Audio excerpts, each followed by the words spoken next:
An issue that once plagued the government, housing affordability, is now re-emerging as a critical election battleground. It used to be a serious weakness for Scott Morrison. This time, he is using it as a weapon. When he was treasurer, Mr. Morrison came under intense pressure to wind back tax incentives that made it easier for existing homeowners to buy multiple properties. Even some of his own backbenchers openly called for it. Labor went on the attack, vowing to limit negative gearing to newly built homes and have the 50% capital gains tax discount. It claimed the government's policies were giving investors an unfair advantage over first-home buyers and overwhelmingly benefiting people with high incomes.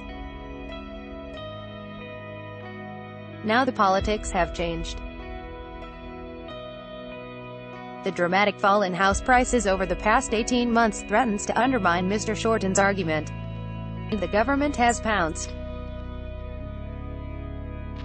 We got a preview of its strategy during question time yesterday, when Treasurer Josh Frydenberg used a question from his backbench to unleash a searing indictment of Labor's housing policies. The riff came when the blunt slogan Tony Abbott would be proud of, a big new housing tax. Those opposite have a plan for $200 billion of new taxes, including a big new housing tax, Mr. Frydenberg said. Today the Prime Minister and the Assistant Minister to the Treasurer and myself, we sat down with the Real Estate Institute of Australia, the Master Builders of Australia, the Property Council of Australia and other experts, and everyone shared their concerns about Labor's new housing tax, he said. The Master Builders Association said this could cost 32,000 jobs and see 42,000 fewer dwellings being built. Under the policy, everyone who owns a home will see it be worth less, and under that policy, everyone who rents a house will end up paying more. Related, what happened last time we messed with negative gearing? You can expect to hear the words housing tax a gazillion more times before Election Day. Labor obviously rejects that assessment. It says its proposed changes are modest, and has accused the government of trying to scare Australians. It will not have the negative impact on prices that the people trying to oppose our current scheme are saying. Absolutely not, Bill Shorten told insiders earlier this month. First home buyers don't get a fair deal. How is it fair that a couple in their 20s or 30s go along to bid for a house, and they're competing against someone who is getting a taxpayer handout to buy the house as their sixth or seventh home? As usual with the government, if they're given a choice between standing up for ordinary Aussies or standing up for the vested interest, they pick the vested interest. As usual, the truth probably lies somewhere in between the two parties' positions. But realestate.com's chief economist, Nerida Conisbee, says there are real problems with Labor's policies. When it was announced it made a lot of sense.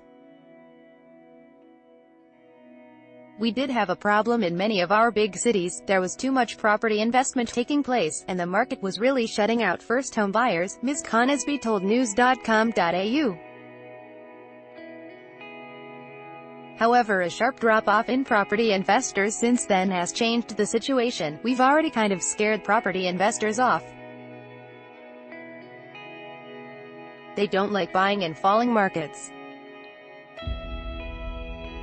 The sentiment has really slipped, she said. The challenge I think for the policy now is that the policy modeling done by both sides has shown that Labor's policy would lead to fall in prices and a rise in rents. They do need to think more broadly than saying first home buyers are locked out and this will help them, because they have already returned to the market. Politically, the prospect of higher rents could be Labor's biggest challenge, because it undermines the argument that Mr. Shorten is trying to help less wealthy Australians. On the one hand, people are worried about falling house prices, but the bigger problem is that in Australia we don't have any backup plan for the supply of rental housing, Ms. Conisbee said. Given that mum and dad investors own almost all rental housing in Australia, if you have fewer of them buying, that will lead to a rise in rents. Renters tend to spend a higher proportion of their income on housing costs than someone with a mortgage, so they are far more sensitive to even quite moderate increases in rental costs. Labor tried to address this problem by announcing a new policy during its national conference in December.